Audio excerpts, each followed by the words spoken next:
Amoureux de la physique, bonjour. Un exercice sur les mouvements célestes. Ici, c'est la mission sur la Lune. Apollo 11, cette fameuse mission où les Américains, ont posé le pied sur la Lune. 3 astronautes étaient présents dans la capsule Apollo qui tournait autour de cette Lune et 2 d'entre eux ont posé le pied sur la Lune à bord de ce petit module lunaire qu'on appelait le LEM. Voilà, donc c'est un exercice très classique, donc les questions vous les avez sous les yeux, et ensuite ça finit par une question très ouverte, qui est très intéressante. Donc je vous propose justement de cliquer sur pause, d'essayer de faire l'exercice et de regarder ensuite la correction. Alors, tout d'abord, la première question, c'est bien sûr, même si la question n'est pas posée, c'est de définir le référentiel et le système. Donc ici, le système, c'est la capsule Apollo 11 qui va tourner autour de la Lune, et on considère son mouvement dans le référentiel lié à la Lune, donc le référentiel lunocentrique qui est centré sur la Lune, dans le centre de la Lune. Voilà, je vous rappelle que dans ce référentiel-là, la Lune ne tourne pas sur elle-même.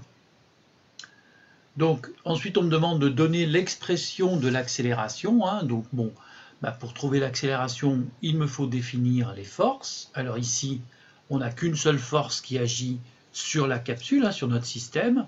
Cette force est la force gravitationnelle, qui est donnée par la formule F égale moins G fois la masse de la capsule fois la masse de la Lune, divisé par la distance Terre-Lune, d'accord? C'est la distance en fait depuis le centre jusqu'ici, ça c'est la distance Lune-capsule, d'accord?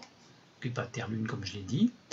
Et donc évidemment cette force elle est opposée au vecteur unitaire, je vous rappelle, le vecteur unitaire dans cette formule-là va toujours du centre de l'objet qui fait la force vers celui qui l'a subi. Donc ici, c'est la Lune qui fait la force, qui attire la capsule. Donc le vecteur unitaire va de la Lune vers la capsule. Et d'où le signe moins qui apparaît dans ma formule. Donc ici, ce moins veut simplement dire que ma force est opposée au vecteur unitaire. C'est tout. La force est bien positive, mais le vecteur U et le vecteur F sont en sens opposé. Voilà. Donc, une fois que j'ai posé ça, d'après la deuxième loi de Newton qui me dit que la somme des forces égale m fois l'accélération, ici, la seule force c'est F, la force gravitationnelle, est égale à m, c'est-à-dire la masse de la capsule, la masse du système, multipliée par l'accélération. Voilà. Donc, j'en déduis que la force que je viens de définir, c'est moins g fois la force gravitationnelle, moins g fois la masse de la capsule, masse de la Lune divisé par la distance au carré, fois U égale mc fois A. Du coup, je vais avoir une simplification de la masse, d'accord? Les mc ici vont disparaître, et il me reste l'accélération est égale à moins g fois la masse de la Lune divisé par la distance de la Lune à la capsule de centre à centre au carré. Bon, cette distance-là, elle est égale, on a ici le rayon de la Lune, et ici l'altitude h à laquelle se trouve la capsule. C'est ce que je précise ici. Donc D de LC est égal à RL, le rayon de la Lune, plus h. Et du coup, je remplace dans ma formule, l'accélération, ça fait moins g ml sur rl plus h au carré, en vecteur. On me demande la valeur. La valeur, c'est l'accélération va être égale à g fois ml sur rl plus h. Je vous rappelle, en fait, ça veut tout simplement dire le moins, pareil que la force, veut dire que l'accélération qui est comme ceci, elle est centripète. C'est d'ailleurs ce qui fait tourner la capsule autour de la Lune. L'accélération est tournée vers le centre. Voilà.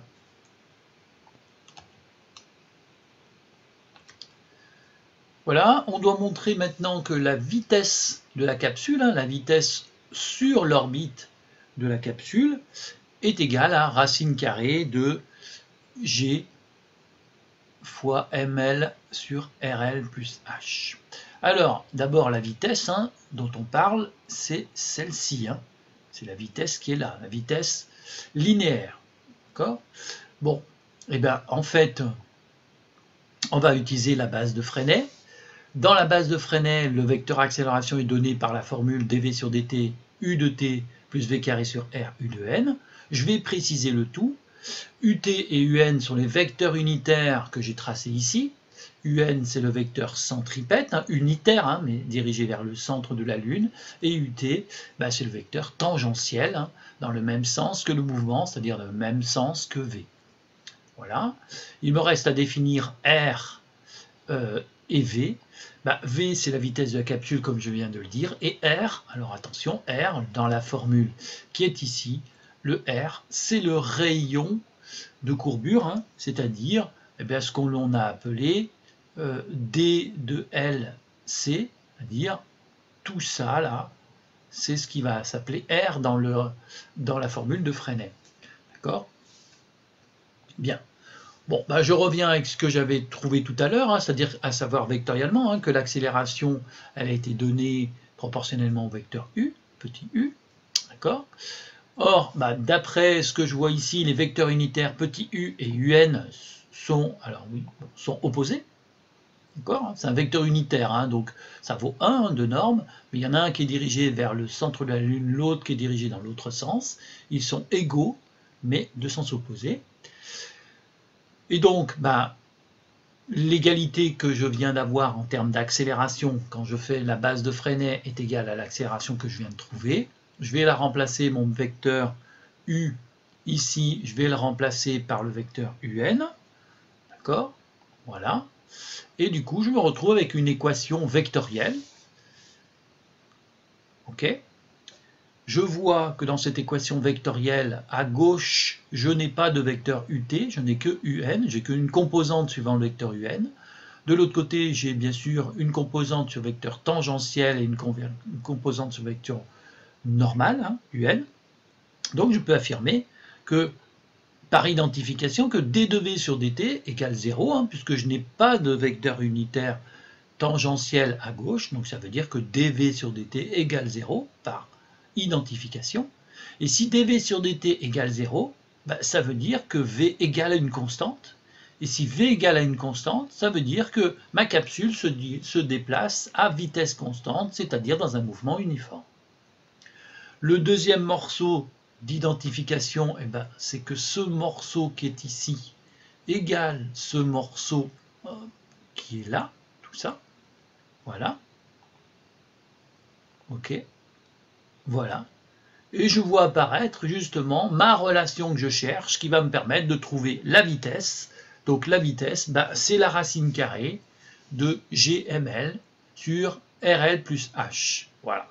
Donc ça, c'est effectivement un grand classique. On vient d'obtenir donc la vitesse qui ne dépend que de la masse de la Lune, du rayon de la Lune et de la hauteur, de l'altitude de la capsule par rapport à la surface de la Lune.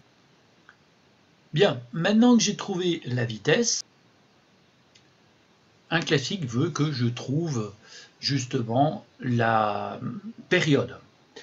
Et donc, la période, ici, en fait, ce qu'on me demande de manière plus précise, voilà, je dessine la Lune, donc ça c'est la Lune. Tout autour va se déplacer cette fameuse capsule que j'appelle C. Je vais peut-être changer de couleur.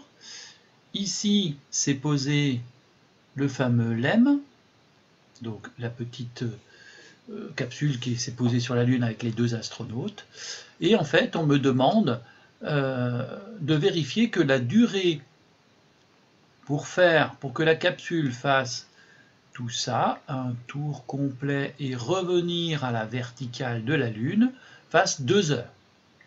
Bon, En fait, ce qu'on s'aperçoit, c'est ce que j'ai tracé en bleu, la durée pour faire un tour, en fait, hein.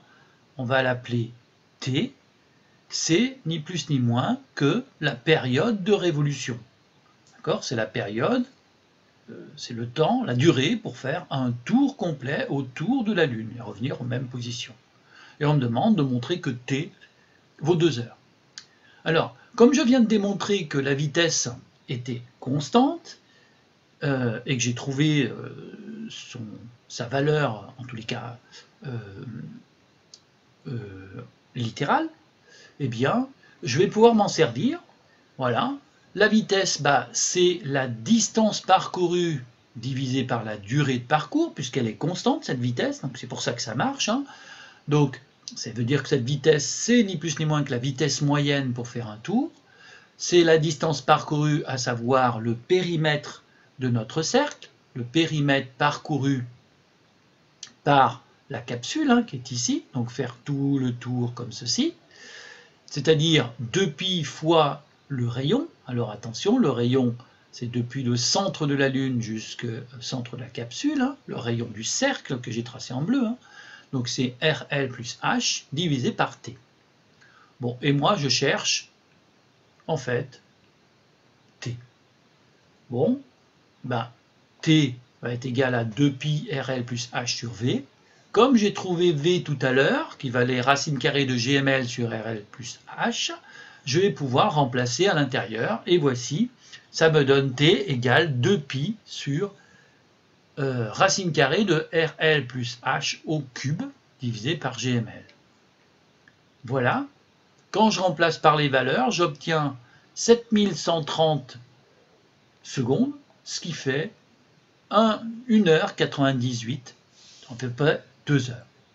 Voilà, donc j'ai bien vérifié que pour faire un tour, la capsule mettait 2 heures. À ce problème est rajoutée une question ouverte qui est assez intéressante. Donc, en fait, on vous dit, que le lemme que l'on voit ici, qui a été posé ici, hein, d'accord, peut-être changer de couleur pour mieux le voir, en rouge, voilà. On me dit en fait que la communication avec les astronautes, avec l'astronaute qui est resté sur la capsule, qui est, je vous rappelle, sur ce parcours qui est en pointillé, eh bien, ne pouvait se faire que sur une partie de l'orbite, qui est matérialisée ici, en gras, donc ce morceau qui est ici. Voilà.